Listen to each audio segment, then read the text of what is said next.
आदाब, मोहब्बत भरे दोस्तों। ये कहानी दिल की गहराइयों से निकले आंसुओं और खामोश आरजुओं की दास्तान है।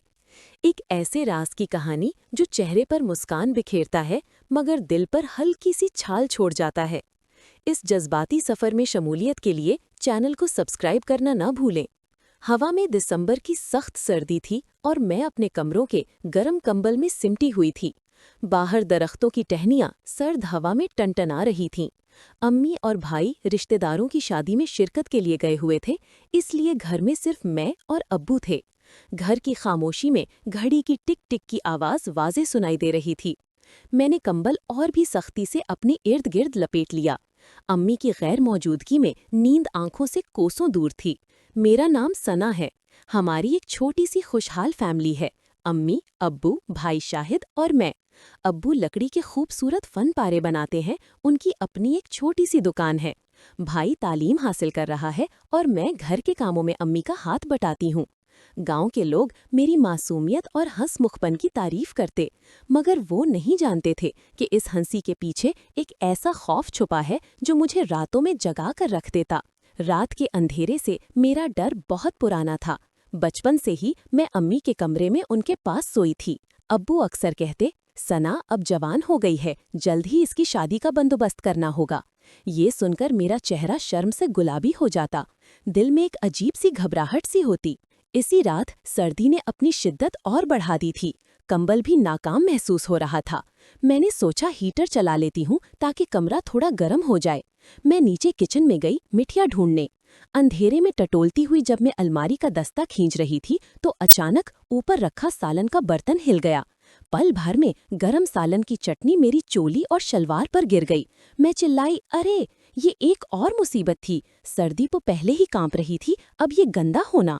मैं जल्दी से ऊपर अपने कमरे में आई, हीटर चलाया और कपड़े बदलने लगी। लेकिन सालन की चिकनाई मेरी जिल्द पर भी लग गई थी, जिससे जलन महसूस होने लगी। मैंने हीटर पर पानी गर्म किया और बाथरूम की तरफ चल पड़ी। गर्म पानी से नहाना थोड़ी राहत लाया। नहाकर जब मैं बाहर आई तो हैरत से मेरा मुंह खुला रह गया। मैं साफ कपड़े लाना ही भूल ही गई थी। वही सालन लगे कपड़े दोबारा पहनना मुमकिन नहीं था। हाथ में सिर्फ एक तौलिया था। सर्दी से कांपती हुई मैंने फैसला किया कि हीटर के पास जाकर कुछ देर खड़ी हो जाती हूँ, जब तक कपड़े सिख ना जाएं। कमरा उस वक्त तक हीटर की वजह से काफी गर्म हो चुका था। मैं हीटर के सामने खड़ी थी कि अचानक दरवाजा खुला। अब्बू अंदर आए। शायद उन्हें कुछ प्यास लगी थी या वो मेरा ख्याल करने आए थे। वो दरवाजे पर ही खड़े रह गए। उनकी नजरें मुझ पर टिकी हुई थीं। उनके चेहरे पर हैरत थी, फिर कुछ और, एक ऐसी चमक जो मैंने पहले कभी नहीं देखी थी। सना, तुम? अब्बू के लहजे में एक अजीब सी लर्जिश थी। मैं शर्म से तवज्जो बदलने की कोशिश करने लगी। अब्बू, मैं सालन गिर गया था, कपड़े। मैं जल्द अज जल्द बाहर निकलने की कोशिश में थी कि अब्बू ने आहिस्ता से मेरा हाथ पकड़ लिया। उनका हाथ मेरी कलाई पर था, गरम और भारी। सना, रुक जाओ। मैंने सर झुका लिया, दिल धक धक कर रहा था। अब्बू, मुझे जाकर कपड़े पहनने हैं। तुम अब जवान हो गई हो सना। अब्बू की आवाज में एक नरमी थी, एक ऐसी नरमी जो खौफजदा कर रही थी। तुम्हें एहसास होना चाहिए। मैंने अपना हाथ खींचने की कोशिश की, मगर वो नहीं छोड़ रहे थे। फिर उन्होंने मुझे आहिस्ता से अपनी तरफ खींचा। तौलिया मेरे हाथ से फिसलकर फर्श पर गिर गया। मैंने एक लम्हे के लिए आंखें बंद कर लीं। शर्म, खौफ और कुछ अजीब सी बेबसी के जज्बात मेरे अंदर मौजूद थे। अब्बू ने मुझे अपने बाजुओं में ले लिया। उनकी सांस मेरी गर्दन पर महसूस हो रही थी। डरो मत बेटी, उन्होंने कहा, लेकिन ये लफ्ज़ बेटी इस तरह बोला जैसे कोई पर्दा हो। उन्होंने मुझे उठाया और बिस्तर की तरफ ले गए। कंबल मुझ पर डाल दिया और खुद भी मेरे बराबर लेट गए। अब्बू, मैं आपकी बेटी हूँ। मेरी आवाज़ रूहान्स थी, आंसुओं से भरी हुई। ऐसा मत कीजिए, ये जिंदगी का एक हिस्सा है सना, अब्बू ने कहा। उनका हाथ मेरे बालों से सुलझा रहा था। तुम्हें सीखना चाहिए। मैंने मुंह फेर लिया। आंसू मेरी गालों पर बह रहे थे। मैंने बहुत मना किया, बहुत इल्तिजा की, लेकिन अब्बू एक और ही दुनिया में गुम थे। वो बार बार वही जुमला दोहरा रहे थे, तुम जवान हो गई हो। फिर एक ऐसा लम्हा आया जब खौफ ने मुझे मफलूज कर दिया। अब्बू ने जो कुछ किया वो मेरी समझ से बालातर था।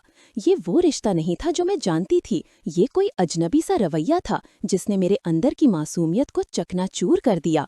मैं आंखें बंद कर ली और दुनिया से दूर किसी जगह जा पहुंचने की कोशिश की, लेकिन एहसासात मुझे वहीं खींच लाते। कुछ देर बाद अब्बू थक कर चुपचाप लेट गए। जल्द ही उनकी नींद की आहटें सुनाई देने लगीं।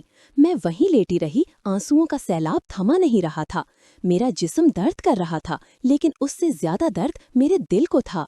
एक एतबार टूट गया था, एक महफूज पनाहगाह खंडहर में बदल चुका था। सुबह हुई तो मैंने मामूल के मुताबिक नाश्ता तैयार किया। मेरी आंखों के गिर्द हल्के थे। अब्बू मामूल के मुताबिक नाश्ता करके दुकान पर चले गए। उन्होंने रात का कोई जिक्र न किया, जैसे कुछ हुआ ही न हो। मैं बर्तन साफ कर ही रही थी कि भाई शाहिद मेरे पीछे आ खड़ा हुआ। सना, मैंने मुड़कर देखा। उसके चेहरे पर एक अजीब सी मुस्कान थी। जी भाई, तुम्हारी शलवार मेरे कमरे में अलमारी से ले आओ, इस्त्री करनी है। मैंने सर हिलाया और उसके कमरे की तरफ चल पड़ी। जब मैं अलमारी खोलकर शलवार ढूंढ रही थी तो अचानक महसूस हुआ कि शाहिद मेरे बिल्कुल पीछे खड़ा है। उसने अपना हाथ मेरे कंधे पर रख दिया। मैं चौंक कर मुड़ी। भाई, ये क्या? मैं कल रात घर आ गया था सना। उसकी आवाज में एक खतरनाक शरारत थी।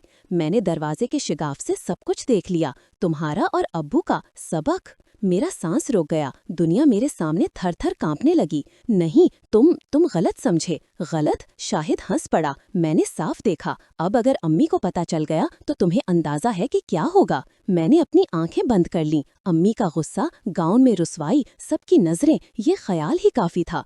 तुम क्या चाहते हो? सादा सा मुआहिदा। शाहिद ने करीब आकर कान में सरगोशी की। तुम अम्मी की गैर मौजूदगी में मेरे कमरे में सो जाया करो। मैं इस राज को अपने सीने में दफन कर दूंगा। मैंने उसे धक्का दिया। ये नहीं हो सकता, तुम मेरा भाई हो और अब्बू तुम्हारे बाप हैं। उसने तंज किया। तुम्हारे पास इंतखाब नहीं सना, या तो मेरी बात मानो या फिर पूरे गांव में तुम्हारी इज्जत खाक में मिला दूं। मैंने उस दिन खुद को एक तारीक कुएं में गिरा हुआ महसूस किया। हर तरफ से सिर्फ अंधेरा था।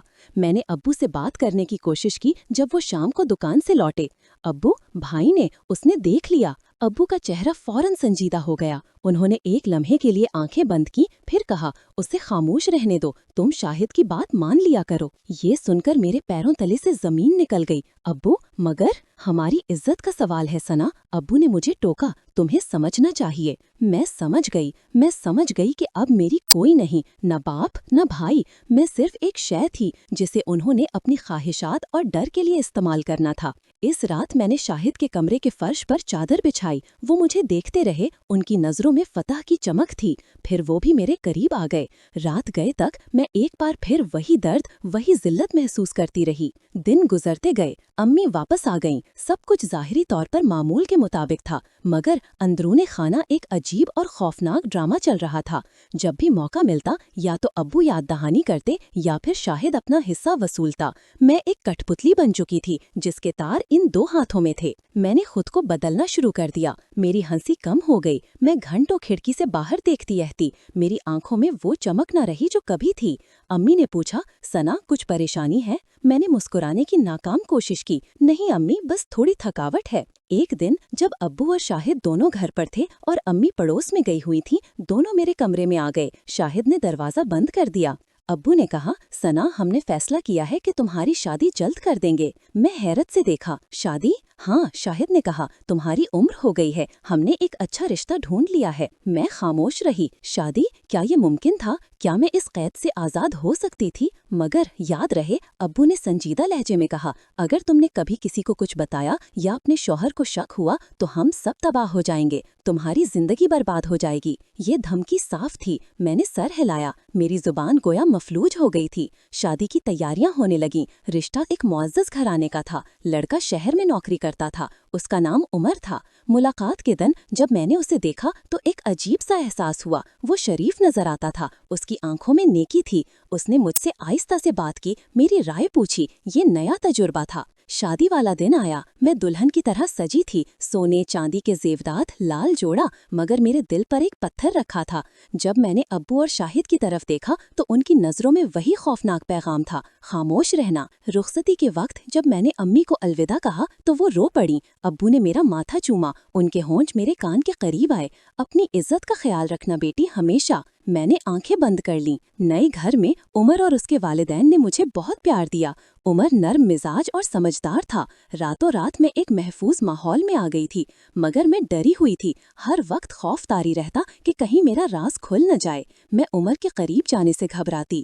ایک رات عمر نے پوچھا، ثنا تمہیں کچھ ہے؟ تم ہمیشہ خاموش رہتی ہو۔ میں نے جھوٹا مسکرانے کی کوشش کی، نہیں سب ٹھیک ہے۔ مہینوں گزر گئے، عمر نے کبھی مجھ پر دباؤ نہیں ڈالا، وہ انتظار کرتا رہا، میری آرام دار رفتار کا احترام کرتا رہا۔ اس کی نرمی نے آہستہ آہستہ میرا اعتماد حاصل کر لیا۔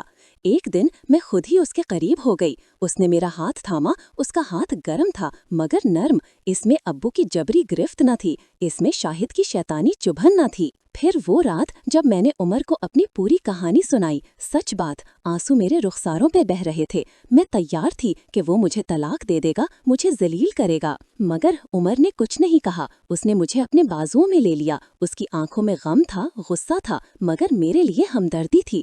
ثنا تم بے قصور ہو، تم نے جو سہا اس کا تمہاری ذات سے کوئی تعلق نہیں، تم ایک پاکیزہ دل کی مالک ہو۔ یہ سن کر میں برس پڑی، یہ وہ الفاظ تھے جو میں ایک عمر سے سننے کی منتظر تھی۔ آج کئی سال گزر چکے ہیں، میرے اپنے 2 بچے ہیں، عمر میرا بہترین ساتھی ہے، میں نے اپنے